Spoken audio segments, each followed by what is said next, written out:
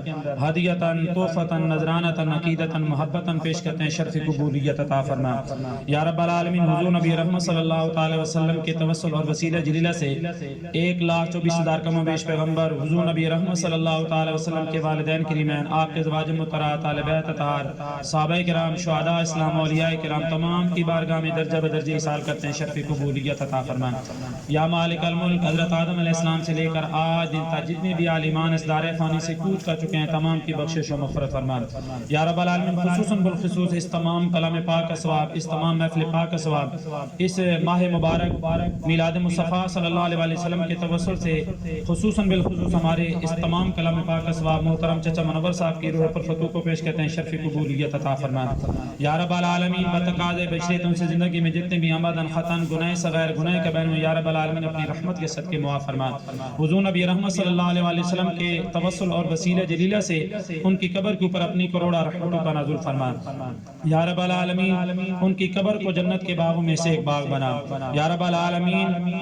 حضور نبی رحمت صلی اللہ علیہ وسلم کی شفاعت کبریٰ سے بہرمند فرما یا رب العالمین. جتنے بھی حاضرین مجلس ہیں ان کے ساتھ جتنے بھی تعلق رکھنے والے عزیز و قارب رفقا، والدین، ددحال، ننحال، سسرال میں سے جو بھی تیری بارگاہ میں حالت ایمان میں پہنچ چکے ہیں تمام کی حتمی بخشش و مغفرت فرما یا رب العالمین. ہم تمام مسلمانوں کا خاتمہ بالایمان فرما یا رب العالمین. جتنے بھی حاضرین مجلس یا رب العالمین یہاں پر موجود ہیں، ہم تمام مسلمانوں کو اپنی موت، اپنی قبر، اپنی آخرت کی تیاری کرنے کی توفیق عطا فرما یا رب العالمین. ہم تمام مسلمانوں کو اپنے والدین کے ساتھ احسان سے پیش آنے، اپنے والدین کی زیادہ سے زیادہ خدمت کرنے اور اپنی اولاد کی اچھی طرح تربیت کرنے کی توفیق عطا فرما یا رب العالمین. آج ہماری اس محفل کے اندر محترم پروفیسر ڈاکٹر طاہر اقبال امان صاحب آج موجود ہیں یا رب العالمین. ان کے اوپر اپنا خاص فضل و کرم فرما. ہمارے اس علاقے کا، ہمارے اس گاؤں کا ایک بہت بڑا فخر ہے، نام ہے یا رب العالمین. تو نے حضور نبی رحمت صلی اللہ علیہ وسلم کی جس طرح تو نے اپنے پیارے محبوب کو 4 بیٹیاں عطا کی، ہمارے ڈاکٹر طاہر اقبال صاحب کی بھی 4 بیٹیاں یا رب العالمین.